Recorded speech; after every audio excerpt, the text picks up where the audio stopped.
his wife would be home soon, anxious to wash the office off with a dip in the pool and a gin and tonic, a residue of the UK she hadn't managed to shed.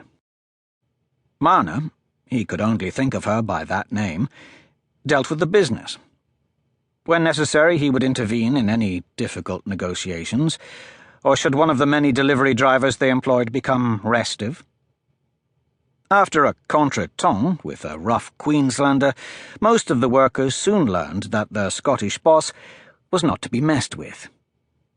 Visits to their former colleague, as he languished in hospital, had served as a blunt reminder. As with everything, though, there would always be some Jack-the-lad ready to try his luck. It was the way of the world, he supposed. He ambled over to the drinks cabinet, removing the gin for Marna and the Ardbeg for himself. Leaving her bottle on the side, he held his glass under the integrated ice dispenser and, yawning as the cubes clunked into the squat tumbler, popped the cork of the whiskey bottle and poured himself a gentleman's measure. He held the single malt to his nose, breathing in the spirit's distinctive iodine aroma. "Here's to you, bonnie Scotland.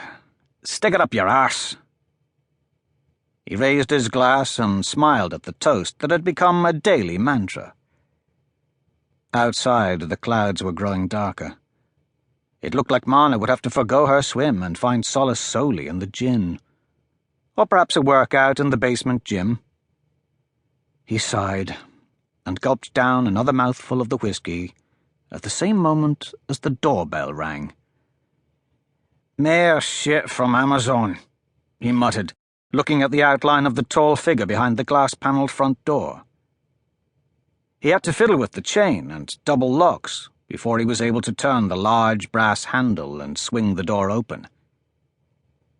"Good to see you're keeping your door locked, Gerald." The whiskey glass dropped from his hand and onto the thick carpet as he tried to close the door. His visitor, though, was faster and shouldered his way into the hall, knocking him against the wall. The pain of the first strike of the machete on his unprotected skull sent flashes through his eyes, his left arm into convulsions, and weakened his knees. The second strike was less painful, his senses dulling as he slid down the wall of his hallway.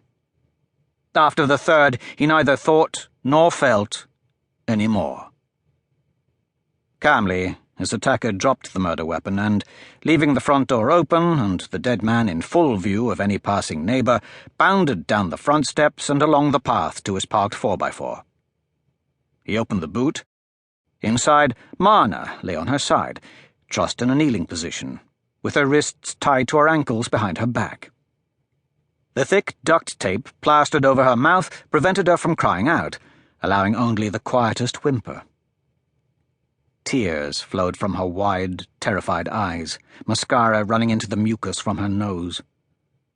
Roughly, he pulled on the ropes that bound her, letting her fall from the car onto the road.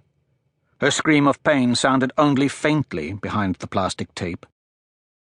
The woman's head throbbed, and her vision blurred. She could feel the rain on her skin.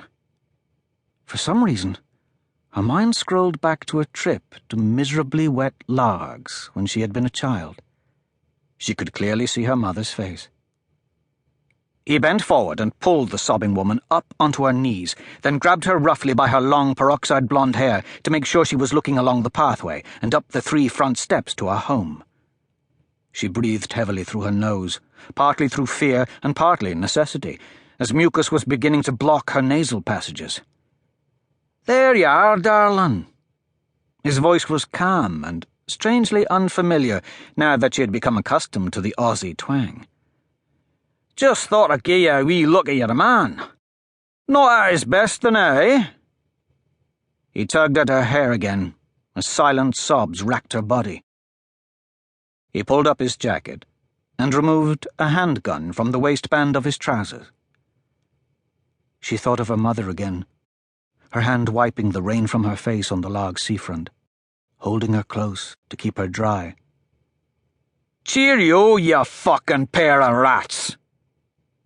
The one shot from the pistol sent its report echoing down the quiet suburban street